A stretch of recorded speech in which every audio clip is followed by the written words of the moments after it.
Welcome and thank you for joining us today at the state capitol as we officially reveal the 2025 report card for Utah's infrastructure.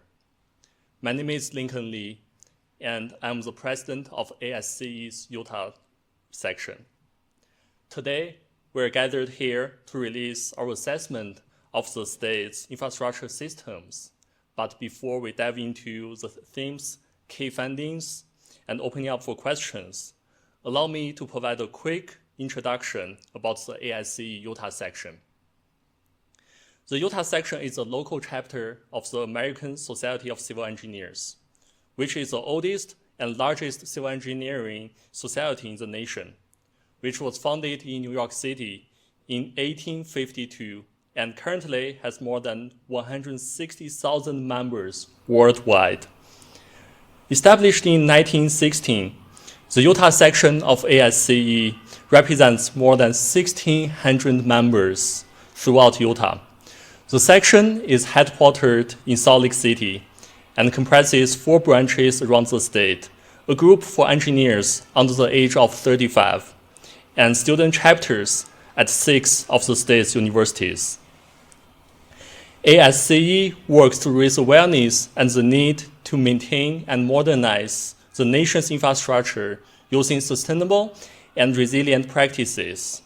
We advocate for increasing and optimizing the investment in infrastructure and work to improve engineering knowledge. For those of you who are new to the ASCE report card, we issue comprehensive assessment on the nation's infrastructure once every 4 years, which is the same schedule on the national report card for America's infrastructure follows. Today, as we release our state-focused report, I will note that the national 2025 report card for America's infrastructure was released on March 25th of this year. And this report is consistently the most highly cited infrastructure report in the country. The nation received the highest grade ever since ASCE began the report card series in 1998, taking home a C grade. While we know we can do better, positive steps have been taken in recent years, particularly through record levels of federal investments in our built environment. However, Utah has its own unique characteristics, trends, and challenges. So it is important to have a localized report that speaks to our state's needs and future outlook to pair with a national assessment. Reliable infrastructure is the backbone of Utah's economy. When our infrastructure is working, it is typically out of sight and out of mind. Like when water runs from tap in our homes and businesses, or when the commute to work and school is smooth. But as we have seen in the past few years, infrastructure failures have major consequences to public health, safety, and welfare, jeopardizing economic growth, and we need to do everything possible to prevent future disruptions. It is when infrastructure is overwhelmed, such as water mains breaking and shutting down traffic and businesses, or bridges posting load restrictions that send cargo trucks on long detours. Those are the times we think most about infrastructure. We cannot ensure the well-being of all the residents and our businesses without reliable infrastructure system. As stewards of our infrastructure, civil engineers are responsible for the planning, design, construction, operation, and maintenance of our vital public works. With that responsibility comes the obligation to regularly assess the state of our infrastructure, report on its condition and performance, and advise on the steps necessary to improve it. That is exactly what the 2025 report card for Utah's infrastructure is meant to provide for our state's residents, leaders, and elected officials. To dive into the report card and its findings, I will turn things over to Report Card Chair Craig Friant.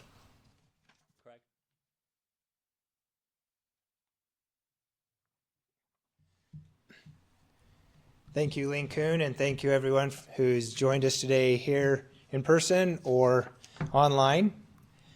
Today's findings from the 2025 report card includes grades for each category of infrastructure we assessed, a cumulative grade for the state, and key findings within each of the chapters. This report is a snapshot of infrastructure conditions and serves as a tool to start a conversation about where we are and what can be done to improve infrastructure here in Utah. I want to emphasize that this report is a reflection on the systems we have in place and their current and expected ability to withstand external stressors, such as our growing population, which is putting additional strain on structures, increasingly frequent severe weather, and shifting traffic patterns, which are factors we are seeing impact every state in the nation.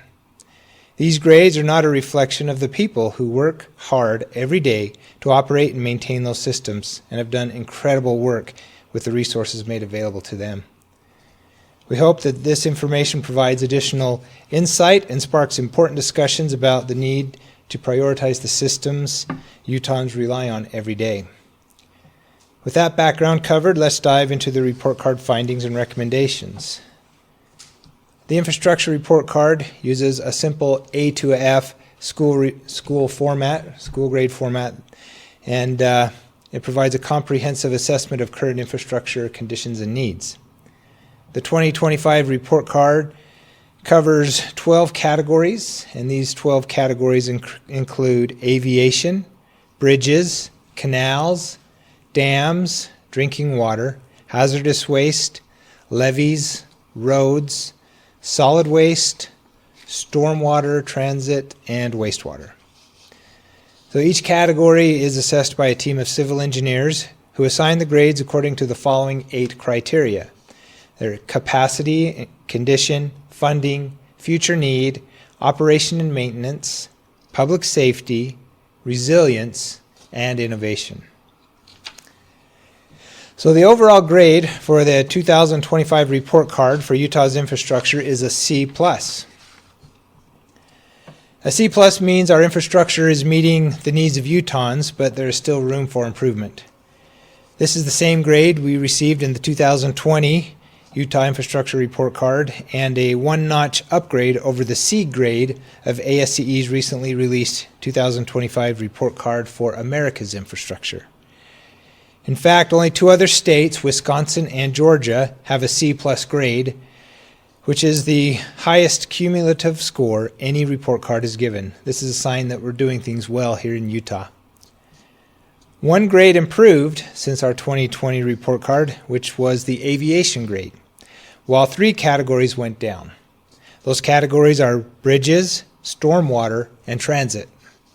However, it is worth noting that each of these 3 categories that saw decreases still rank significantly higher than the national category grades. Consistent themes seen throughout the report involve population growth, increasingly severe and frequent environmental threats, and water supply concerns. Each of these factors are having major impacts on our aging infrastructure, which has faced funding gaps over the last few decades. As Utah's population grows and is forecast to double by the year 2060, existing infrastructure systems are being pushed to their limits, facing mounting challenges to support business and population growth. While we have some of the best infrastructure grades in the nation, systems remain stressed from growth, and expanding or improving assets must remain a top priority. Like many western states, Utah is facing unprecedented challenges to its water supply. Drought and flood events test infrastructure systems and threaten public safety, health, and welfare. Because of concerns about the water supply's reliability, agencies have prioritized water management and reducing water usage. Our report demonstrates that Utah's infrastructure systems are vulnerable to threats both natural and man-made, which means resilience is crucial. Threats like earthquakes, extreme hot and cold temperatures, heavy precipitation, and drought regularly test systems. Additionally, Utah's mountainous terrain makes accessing many of these assets difficult, emphasizing the need for reliable and resilient infrastructure. With those overarching themes covered, we'll mention a few of the specific chapter findings and grades pertinent to Utahns. So the aviation grade was the only category to improve since our 2020 report. Aviation is now a C+, largely thanks to major expansions at Salt Lake City International Airport to more than double passenger capacity when the expansions are complete in the next 2 years. All 8 of Utah's commercial airports have pavement conditions that are above minimum required standards as well. Transportation categories, in general, are doing extremely well, with roads hosting the highest grade in the report with a B+, and bridges just behind them with a B. By comparison, the 2025 report card for America's infrastructure, which was just released in March, gave the nation's roads a D+ grade and bridges received a C, so our surface transportation systems come in several notches higher than the national average. An incredible 95% of the 49,000 miles of roads in Utah are in good or fair condition, meaning only 5% are in poor condition. Funding and intensive planning are largely to thank for this.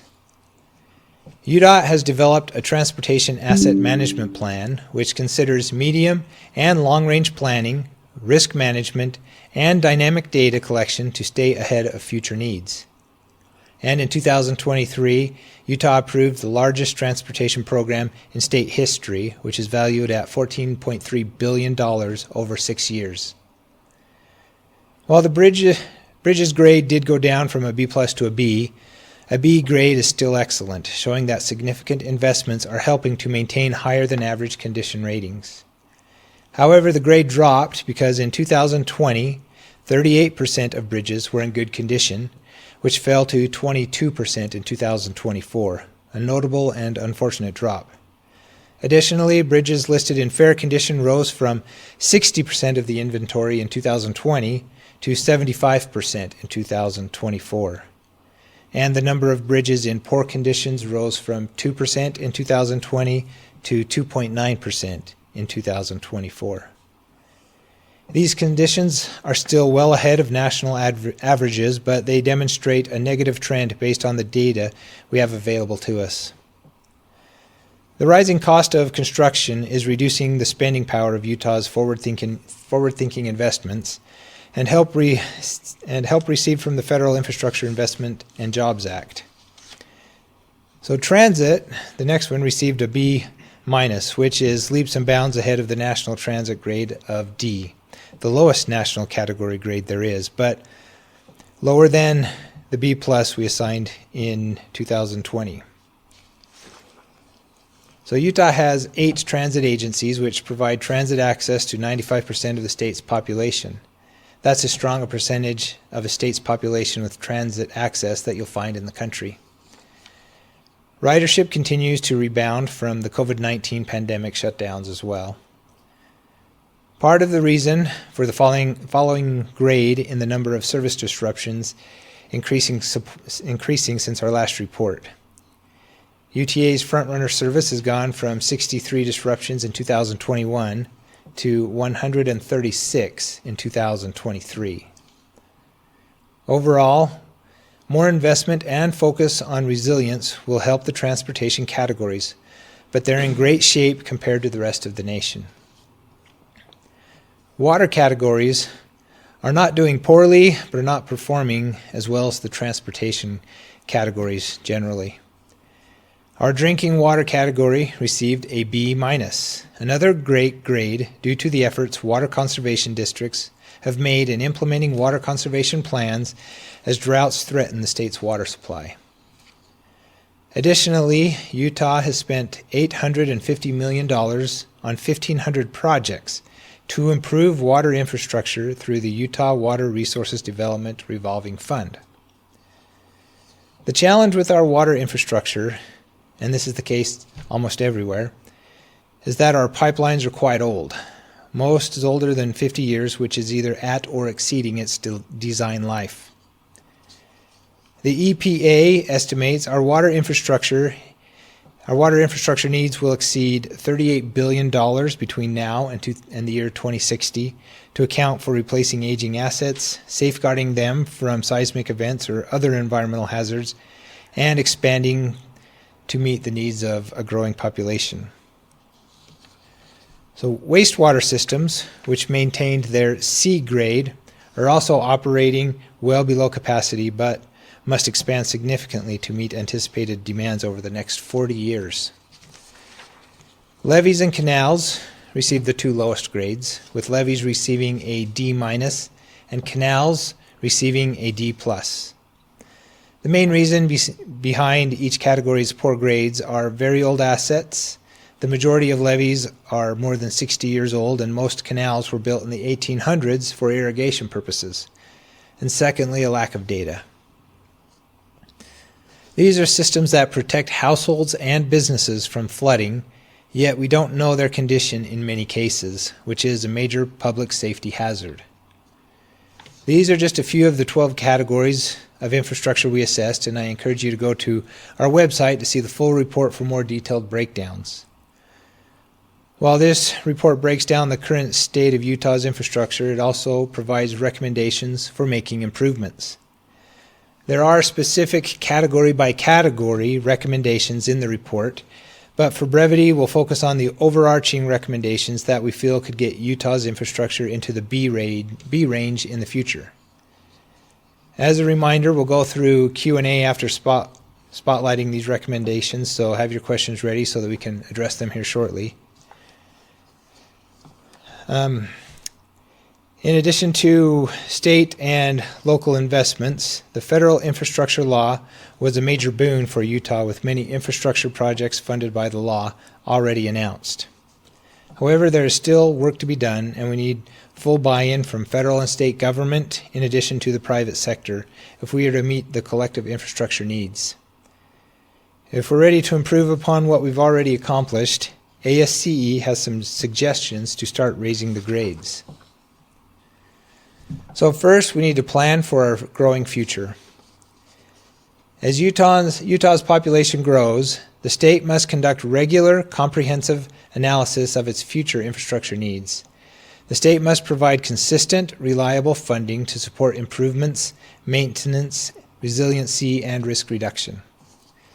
Secondly, we must prioritize bridge funding before needs exceed manageable levels. Many bridges built during Utah's early population growth are facing the end of their service lives and are now in fair or poor condition. The state needs to increase the number of bridge replacement projects and create ongoing dedicated funding sources to preserve, rehabilitate, or replace aging bridges. Third, focus on our water needs. Water systems should collaborate with state agencies and other stakeholders to ensure the Great Salt Lake is restored to healthy conditions. These efforts include strengthening Utah's canal infrastructure through funding for transitioning from open channel to piping while reducing losses from seepage and evaporation. And lastly, we must increase dam funding. By increasing funding to $10 million annually, the state would be able to rehabilitate all high-hazard dams within 50 years. An increase to $20 million per year would enable faster repairs, but it would still take 25 years to complete all required repairs. These are an abbreviated snapshot at our recommendations. Keep in mind that each chapter has its own unique series of recommendations to improve grades. So with that, I'd like to open the floor for any questions you may have.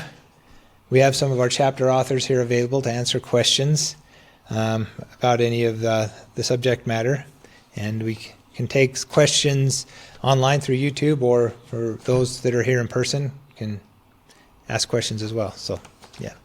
A question from online. What about levees? Is Utah falling behind it? I believe the previous grade was also a low D-. Yeah, so levees, it comes down to funding. There was some surveys done of levees in Salt Lake County that are major flood protection from the majority of the valley.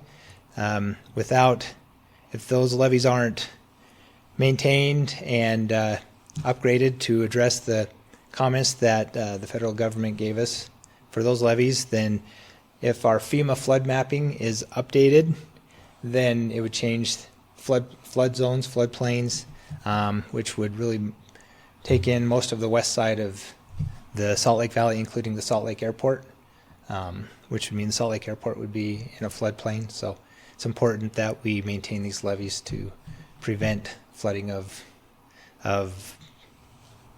most of these residential and developed areas.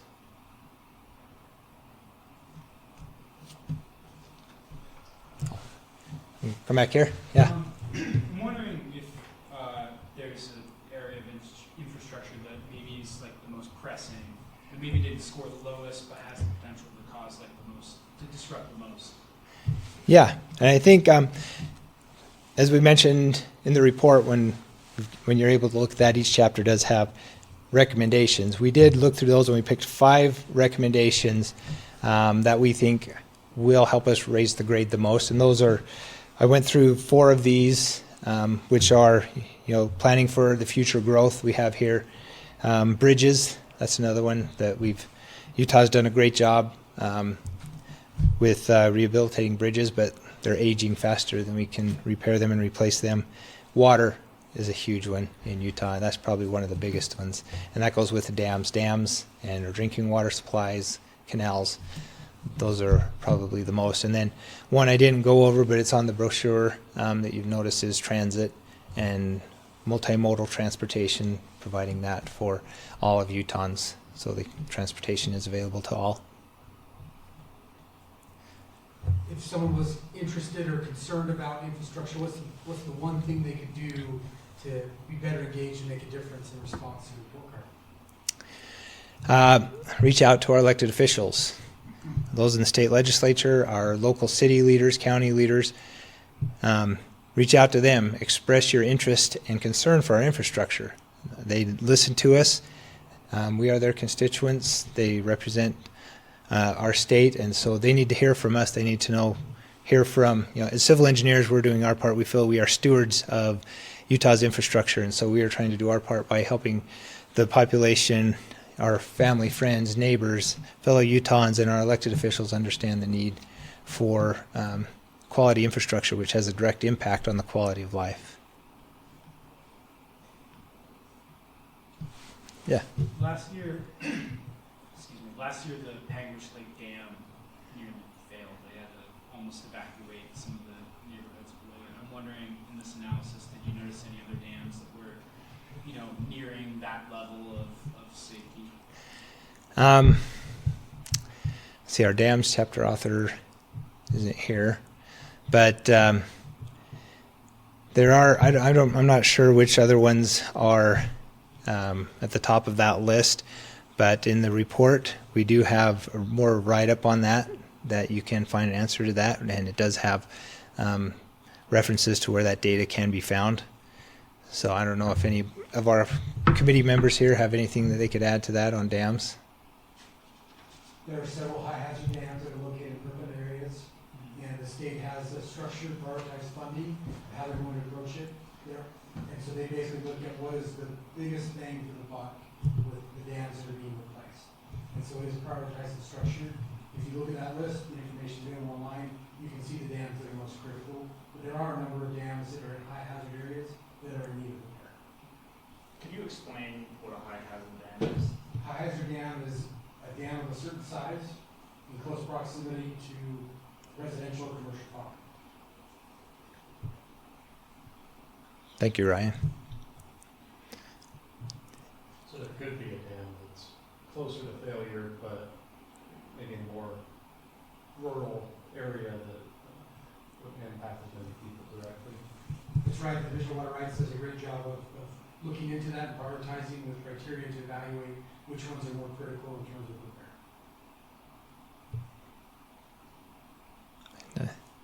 Yeah, Joey. It was mentioned that the number of UTA disruptions Mm. have increased. Did you define disruption? A disruption? Yeah, Jeff's our chapter author here. Jeff, do you want to answer that? And I guess for those online, let me read, if you didn't hear the question, the question was about the disruptions in transit that I mentioned, how it has increased since 2021, and what a disruption is. I'm trying to remember the exact definition. That came from an audit that the state legislature did of UTA recently. But I think it's any delay of over a certain amount of time, I believe. I'd have to look up the exact definition. But if you have more questions about that, I think it was like the 2022 legislature audit of UTA. Thank you. All right. If there are no other questions, I'll turn the time back over to our Utah Section President, Lingkun.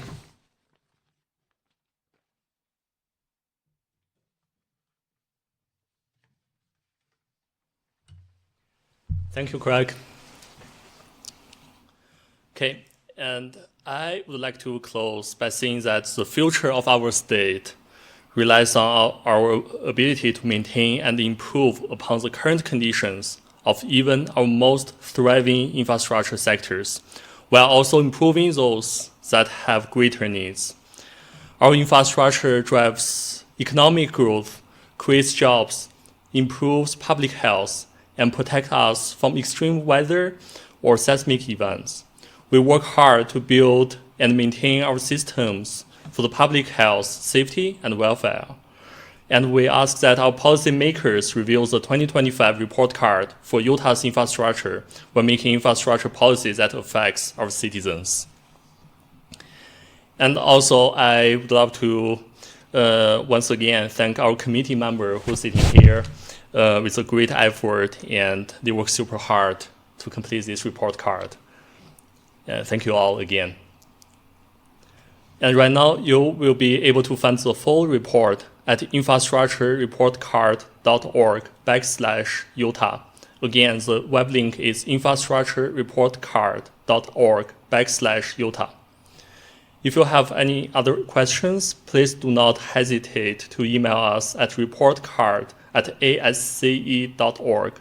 Again, the email address is reportcard@asce.org. Thank you again for joining us today.